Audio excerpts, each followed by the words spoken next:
Good evening, everyone. I would like to call to order this meeting of the Wyoming City Council. Would the clerk please call the roll? Here. Here. Here. Here. Here. Here. Would you please stand for the Pledge of Allegiance? I pledge allegiance to the flag of the United States of America and to the republic for which it stands, one nation, under God, indivisible, with liberty and justice for all.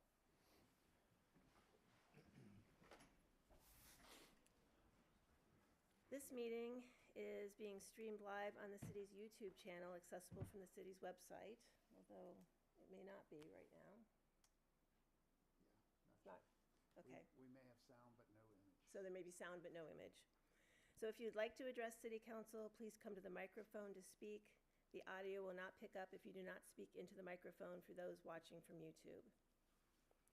So this evening, there are 4 items on the consent agenda. They are approval of the February 17th, 2026 City Council meeting minutes, a resolution authorizing the city manager to enter into contract with Ford Development Corporation for the Linden Lane reconstruction and Linden Drive water main project, a resolution authorizing the city manager to enter into a contract with Barrett Paving Materials Incorporated for the Mount Pleasant Avenue reconstruction project, and a proclamation declaring April 2026 as Adopt a Drain Month.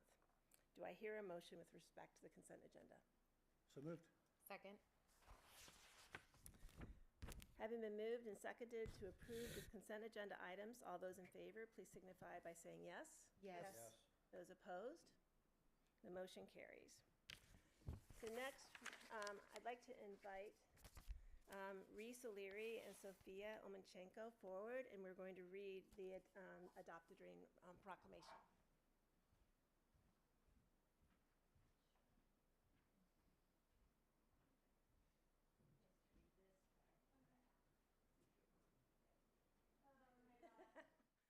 All right, so these 2 women are the leaders behind this work, so we wanted to make sure that they were getting the thanks from the city in public. So this is a proclamation of the mayor and council of the city of Wyoming. Whereas storm drains within the city of Wyoming flow directly into the Mill Creek without filtration, allowing leaves, litter, and debris to contribute to water pollution and localized flooding. And whereas the Adopt a Drain Month initiative empowers residents to take simple and measurable action to protect local waterways and promote community-wide environmental stewardship. And whereas this youth-led initiative complements broader watershed education and supports the protection of public infrastructure. And whereas the city of Wyoming is proud to support a no-cost, youth-led environmental initiative that advances the community's long-standing commitment to leadership in environmental stewardship. Now, therefore, be it proclaimed that the mayor and the city council of the city of Wyoming, Ohio, do hereby proclaim the month of April 2026 as Adopt a Drain Month, and encourages all residents, families, schools, and businesses to participate in keeping Wyoming's storm drains clear and protecting the health of the Mill Creek, given under my hand the 16th day of March in the year 2026. Congratulations, thank you. Here, and Thank you very much.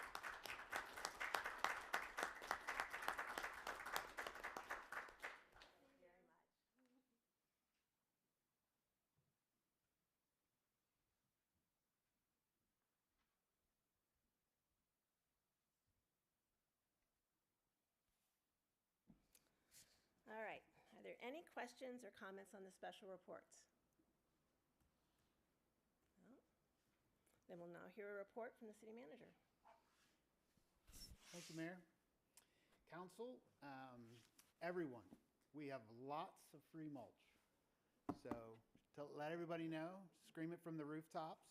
If you want leaf mulch, we have it for free and we can deliver it right to your driveway. So residents may place an order for a half a load or a whole load of free mulch with delivery by the Public Works Department. All the information on how to do it can be found on the city's website. We would really encourage people to participate. Again, this is a way of recycling all those leaves that come down in the fall, keeping them out of the landfill and putting them back into the landscape. So please take advantage of it. Speaking of leaves coming down, our curbside leaf pickup for the spring will start March 30th and run through April 13th.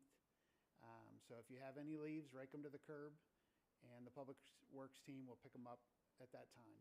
Again, keep them in the tree lawn in an effort to protect the stormwater drains. For the people that put them in the street and then it rains a lot, those get washed into the stormwater drains. So again, keep them in the tree lawn and the Public Works will sweep them up there. Water bills. Just a quick information. Our water rates did go up 5% this year, but a lot of people can see, or some people can see, higher bills. And some of the reasons those bills could be higher, one of the biggest reasons, is because they could have leaks within their own house. So I just did a quick AI search, and I know it's AI, but the average leaky toilet, for example, one toilet in your house, average leaky toilet can leak up to 2 gallons a day. 200 gallons a day, which is 6,000 gallons a month. So when you're not getting your water bill every month, but you're getting it quarterly, if you were leaking that much water from one toilet, that could impact your water bill by over $339 in that one quarter.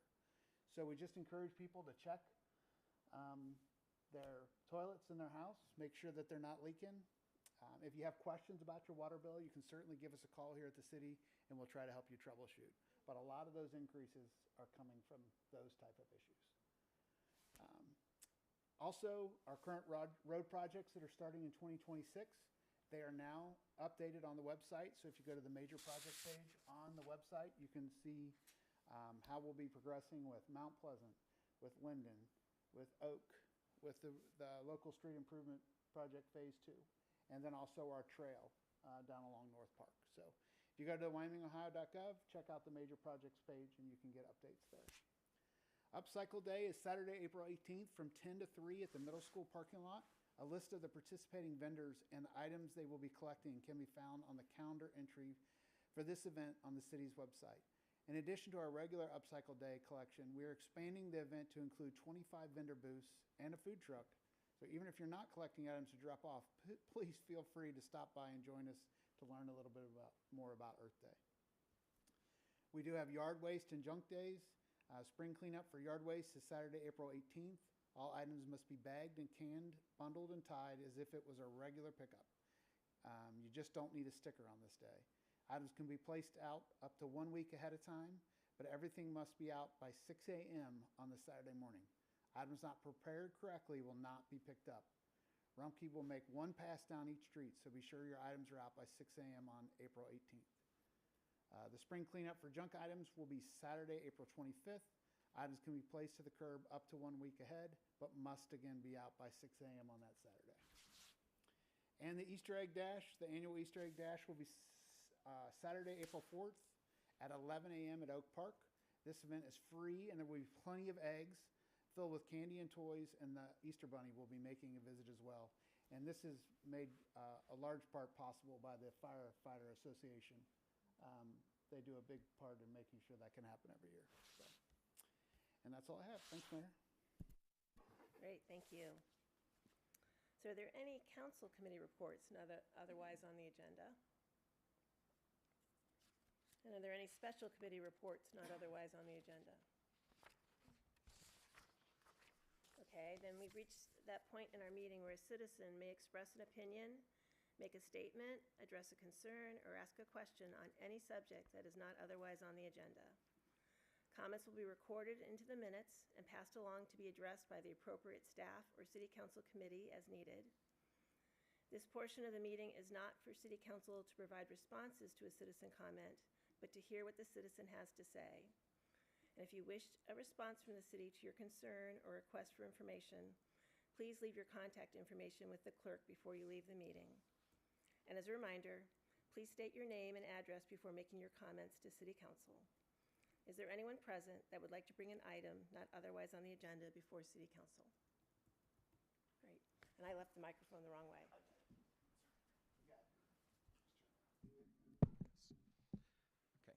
Okay. Good evening. My name is Brad Webkenberg. I live at 280 Hillcrest. And I want to thank you for hearing me out tonight. I'm here today to discuss the handling of the youth recreational sports leagues by the Wyoming Recreation Center. The Rec Center has created a system of inequality among our kids' teams by structuring them into premier versus non-premier teams. It's the haves and the have-nots. The issue is that the current system loads the most experienced, most talented players onto one team and provides them with the most seasoned and highly qualified coaches. This creates a competitive imbalance for the remaining players who want to enjoy what recreational sports are supposed to be for. Rec sports should be just that, recreational. They are designed for our youth to learn the game, learn the ideas of being part of a team, sportsmanship, competition, fun, and exercise. The current situation tears the very fabric of these ideas, as the best players are paired with the most experienced coaches and the rest without that quality of leadership. Indeed, the non-premier players have facing no team at all unless and until an experienced parent begrudgingly steps in, and because all the qualified coaches are already assigned to the premier team. We've repeatedly been told our kids' team would be disbanded unless someone stepped up, and last fall, I was one of those parents who did. In my experience, coaching one of these non-elite teams was a string of crushing losses. Our competition from other communities do not divide their players into high and low groups. They spread their talent around in an equitable fashion. Facing these built-to-be stronger teams, our non-premier team lost nearly every game, often by large margins. It was routine for our soccer team to be down 7-0 early in the first half. The problem here is not simply losing the games. We could handle losing 3-2 or 6-4, but it was the blowout nature which we endured. Because of these blowouts, opposing teams were told to stop scoring, and our players would hear that they were being toyed with, which led to frustration and humiliation for these young kids. Many wanted to quit mid-season, and it took my emotional strength, all my emotional strength, to hold our team together. That is unsustainable. It's also unfair to our competitors, who essentially have an additional practice rather than a meaningful contest. This violates the promise that recreational sports should provide an enjoyable, accessible opportunities that support emotional well-being and social development. In girls basketball, one fourth-grade coach was given a roster of 13 total players. The two other teams had 7 and 8 players each. The Rec Center posted proudly on social media about this weighted team winning their tournament, and those girls deserve to be proud. But the other 15 girls on the other two teams won only 3 games combined. One of those was against a team that only had 4 players who were all at least a year younger. Our girls were routinely beaten by margins of 3 times their score. It's another example of the Rec Center abandoning the ideals of youth recreational sports. Many parents that we've talked to recently have similar sad stories, including their kids quitting rec altogether because of these inequalities. I know many of you are parents. Imagine your child being set up to fail by a system that stacks one team while leaving others without balance or quality coaching. As a parent, you're the one that must explain to your child that they didn't make the better team because the decision makers aren't. You invest time, emotional support, and money to attend games where your child has no realistic chance to even compete. Many parents, including myself, has reached out to Chris Skidmore, who's here, and Alex Kuhn at the Rec Center, who have listened politely and, to their credit, offered transparency to the selection process, but few meaningful changes. They seem set on maintaining opportunities for a chosen few.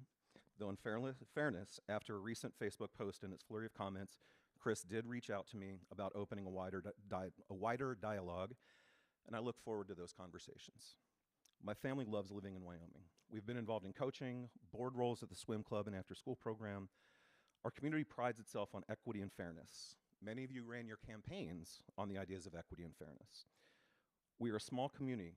We do not have the population of a Mason or a Lakota or a Coleraine to peel our top talent to one team as they do. Just because SAY or CYBL offer premier opportunities does not mean that our small community should join.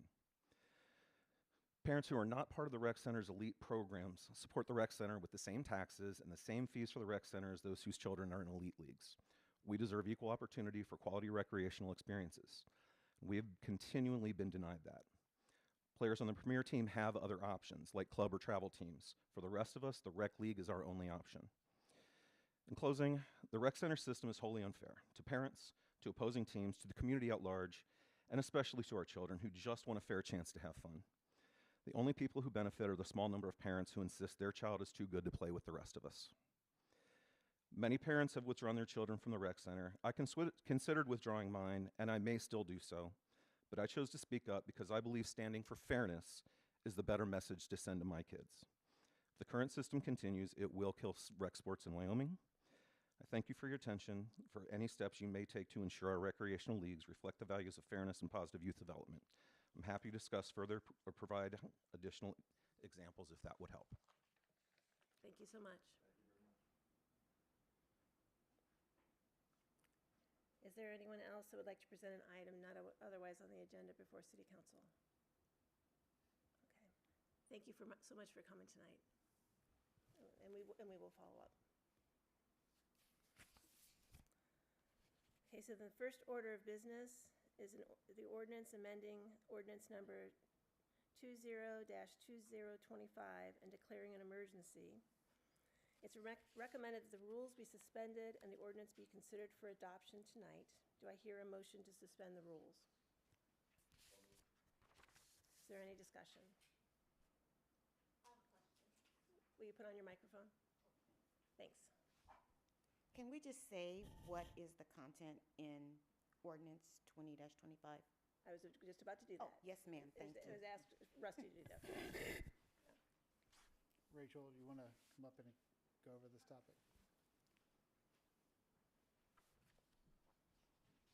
Good evening. Evening. So it's just an amendment to the personnel ordinance. The first part is creating a range for the water meter readers. The second part is just making some administrative corrections in the fire department of what we're paying people. You all had already adopted those changes last year. It did not get incorporated into the working document that was passed in December, so we're just making that administrative correction. Thank you, ma'am. You're welcome. Okay, any other discussion or questions? Okay. So we had a motion to suspend, did we have a second? Yes. Okay, there was a second. okay. All right. I'm sorry. I don't think there was a second. Second. Thank you. All right. Having been moved and seconded to suspend the rules, it takes an affirmative vote of 5 for passage. Would the clerk please call the roll? Yes. Yes. Yes. Yes. Yes. Yes, the motion carries. So we will now need a motion to adopt the ordinance tonight. Do I hear a motion with respect to the ordinance? So moved. Second. Any further discussion? So having been moved and seconded to adopt the ordinance, it takes an affirmative vote of 5 for passage. Would the clerk please call the roll? Yes. Yes. Yes. Yes. Yes. Yes, the motion carries. So does anyone have any other new business not otherwise on the agenda? All right. Then we've hit the portion of miscellaneous, and we'll start with Bill tonight. Okay.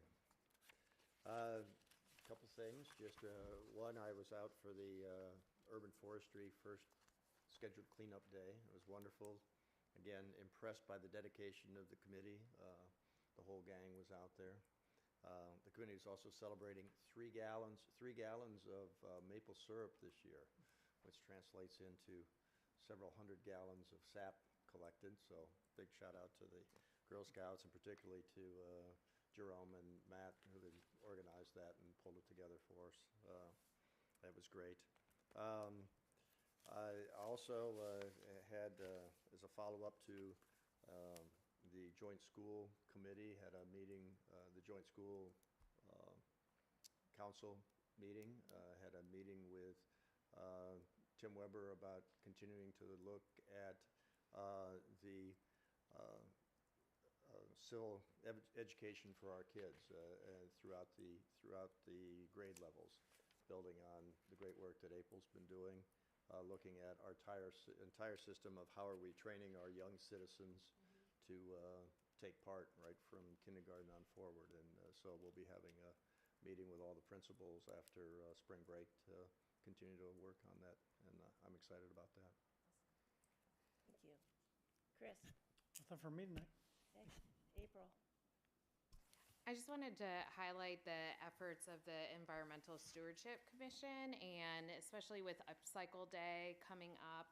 Patrick Walker does a lot to help organize the event, and So I wanted to also kind of go through some of the things. I had a resident reach out and ask about styrofoam pickup, and that is not part of it. The vendor that typically will collect styrofoam is not available, but residents can also just use the Hefty bag program, the orange bag that's available over at Kroger or any other locations to pick up. The orange bag you can put into your recycling bin, and it also affords you opportunities to put plastic bags, other more hard to recycle items.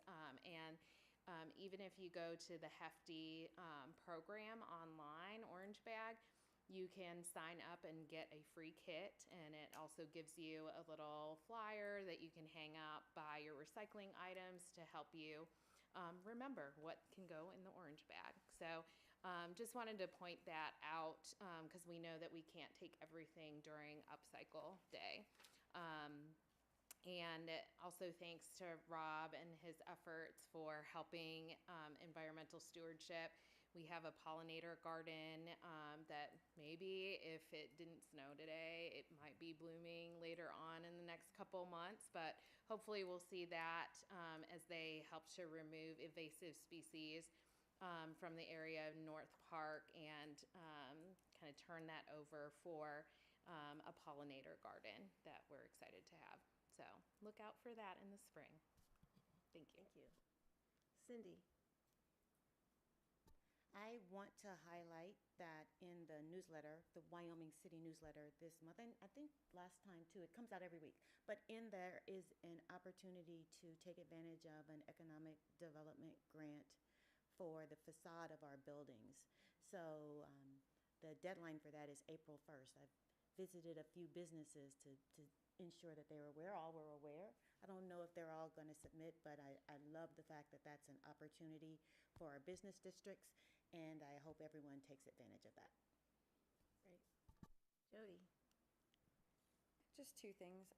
First, I just wanted to say thank you to the mayor and to the Environmental Stewardship Commission on supporting Adopt a Drain. Obviously, that's my daughter, but they are finalists in the state watershed competition, and they're really excited about this project, and it's small acts that can make a big impact. But without, I think again, it's just indicative of our city that they have access to both the mayor and the Environmental Stewardship Commission that are helping them publicize, spread the word, shepherd, support it in a way that other communities might not have. So if you haven't, go adopt a drain. That just means you say, I'll take that drain, I'll clear the leaves out for the month of April.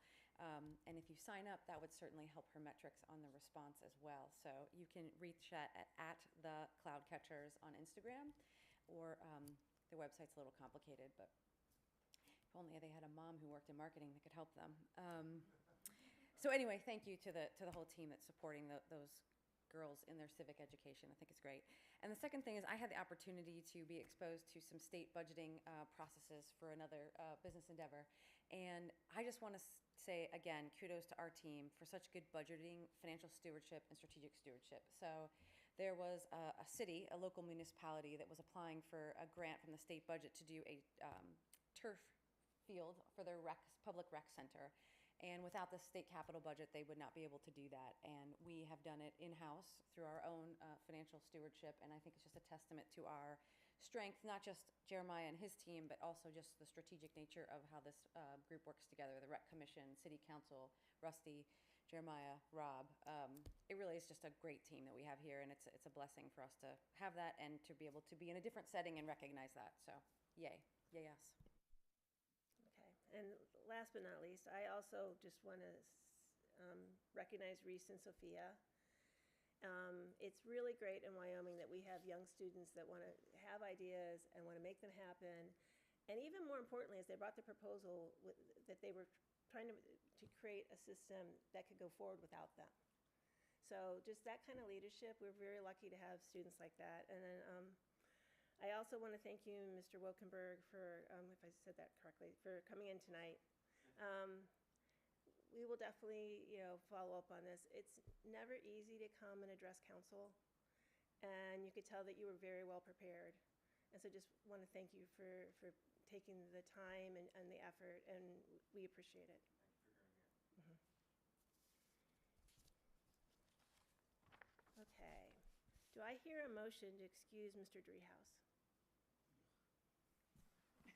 So moved. Second. Having been moved and seconded to excuse Mr. Driehaus, would the clerk please call the roll? Yes. Yes. Yes. Yes. Yes. Yes, the motion carries. So we will have executive session tonight.